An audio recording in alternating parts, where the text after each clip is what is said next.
Hey everyone, it's Liz. I hope you're having an amazing day today. Today I'm going to talk about avoiding condemnation for yourself and others.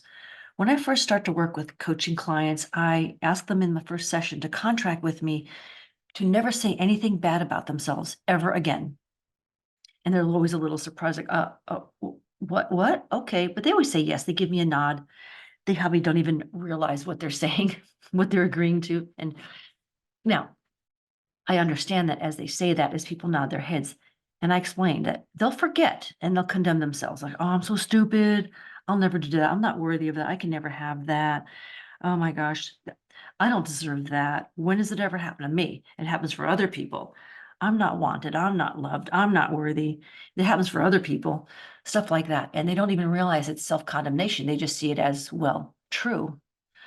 And I explained that it's once you have that desire to stop talking badly about yourself, you begin to remember. It might take a day or 24 hours to kind of go, hey, I've been talking bad about myself. I need to stop that. But you eventually catch it sooner and sooner. It can take months, years, to really do the mental diet of watching how you talk to yourself. Uh, and I'm going to talk to you about why you want to do that. But here's what I tell people to do. I say, when you catch yourself, whether it's right after you say the bad thing about yourself, or it's 10 minutes later, or it's 5 hours later, or it's 3 days later, you can say things like cancel, clear, delete, or cancel, or cancel that, or scratch that. Yeah, that's not me. Don't take that in subconscious. And you turn it around to something exactly the opposite. Oh man, I look so fat in these pants. You go, nope, I am awesome. I am awesome. Now, of course, if you want to have a good physique, it's great to manifest that, and you can begin to take inspired action to take care of yourself. I'm not saying that we don't take care of ourselves in the 3D reality, in your physical reality. But what I'm saying is, you may as well say you're great because you're here anyway. If you want others to say it, it's important to say it about yourself. I have a quick story about a friend of mine. I spilled coffee on myself one time a couple of years ago, and I was like, "Oh, damn it! I'm so whatever, whatever." And he said, don't talk bad about my friend Liz. And so I always love that. But here's why it's important to not talk badly about yourself. And by the way, others, but I'm talking about yourself right now, is because it does block your manifestation. It holds it up. Because as within, so without. And Neville Goddard would say that your outside physical reality is speech solidified. Your outside physical reality is speech solidified. What do I mean by that? What does he mean by that? Well, it means your inner conversation. It means how you talk to yourself and how you talk about others.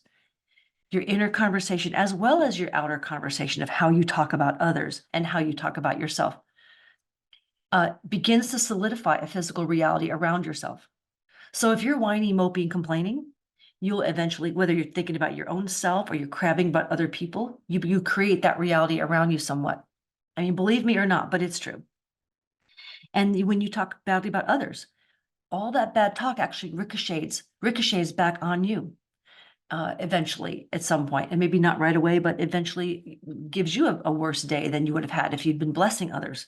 So I just wanted to talk to us or remind us about this today.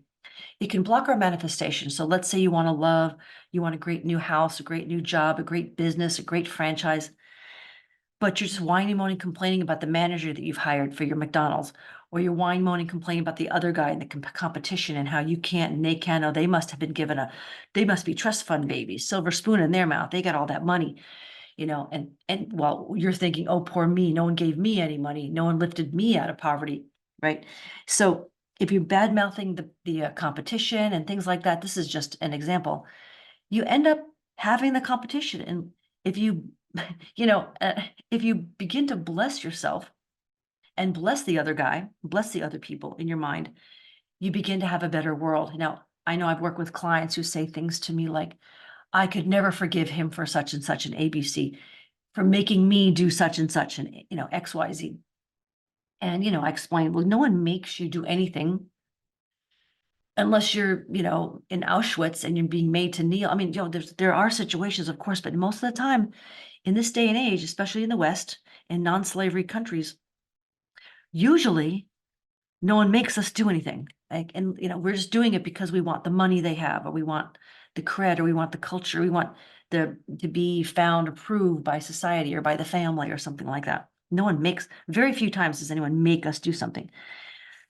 And so, but to the extent that we hold on to resentment and blame, all that stuff on the lower end of the emotional scale, to the extent we hold on to guilt, shame, depression, we end up creating these worlds around us. You could even just think of it in terms of vibration and frequency. And I've talked about these things before, but I just want to invite you today to never say another bad word about yourself.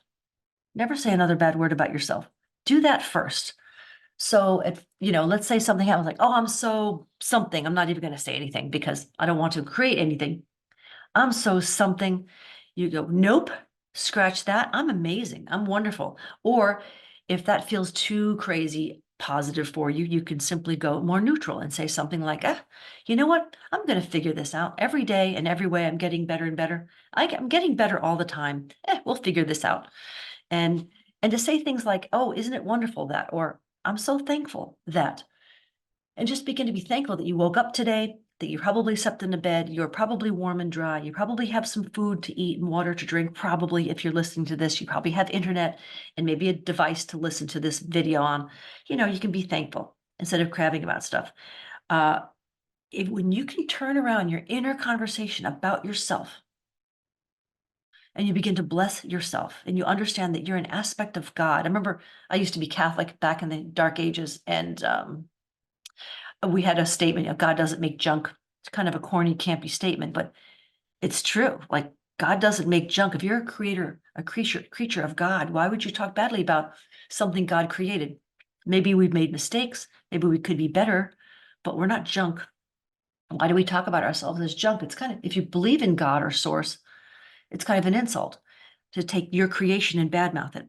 So I just invite you today to begin to talk kindly to yourself. And then as you're able, really, really, as you're able, begin to bless others. And I'm going to do that in another video, but begin to bless others. I'm going to talk about how to do that, ways to do that. All right. I'll talk to you soon. Bye. Put in the comments below if this helps remind you to talk kindly to yourself. It helps your manifestations for sure. Talk to you soon.